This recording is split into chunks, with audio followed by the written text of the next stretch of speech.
आदरणीय व्यासपीठावरील मान्यवर सुज्ञ परीक्षक गुरुजन वर्ग तसेच देशाच्या राजकारभारातील व महाराष्ट्राचे पहिले मुख्यमंत्री माननीय यशवंतराव चव्हाण यांचे कार्य जाणून घेण्याच्या प्रचंड इच्छा असणारे नमस्कार.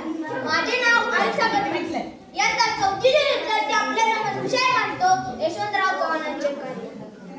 जन्मयेने दैवाहाती जन्मयेने दैवाहाती जग असावे जग असावे. खरोखर यशवंतराव हे जरी आपल्यात नसले तरी त्यांचे कार्य व विचार आजही जिवंत आहेत.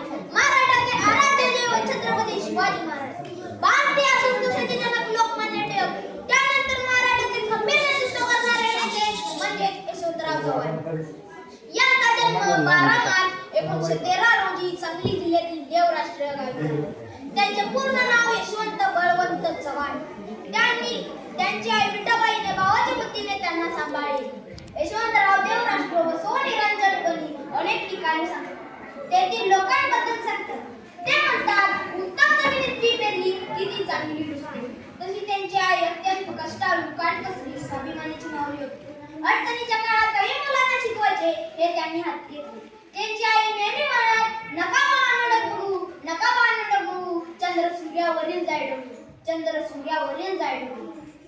वयाच्या 16व्या वर्षी ते भारतीय स्वातंत्र्य आंदोलनात सहभागी झाले.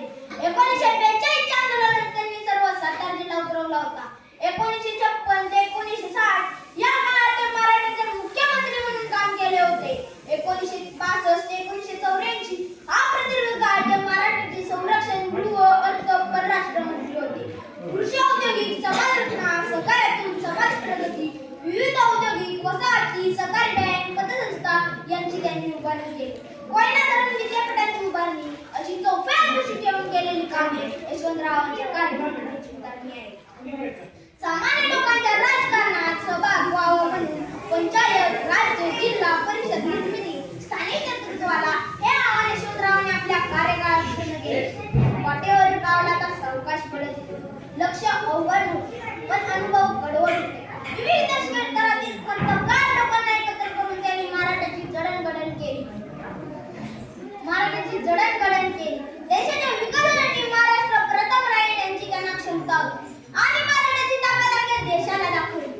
भारताचे संरक्षण मंत्री असताना चीनने भारतावर केलेल्या आक्रमणाला त्यांनी जवानांना म्हणाले, चीन चीन येतो प्राचीन, चीन चीन येतो प्राचीन. सह्याद्रीच्या वारे, शिवनेरीच्या सोबती, गुणांबंध, कृष्णाकाठ अशा 12 पुस्तकांची त्यांनी लेखन केले. समाजकारण, अर्थकारण, राजकारण त्यांनी आयुष्यभर प्रचंड लोकसंग्रह केला. त्यांच्याकडे लहान मोठा भेदभाव नव्हता.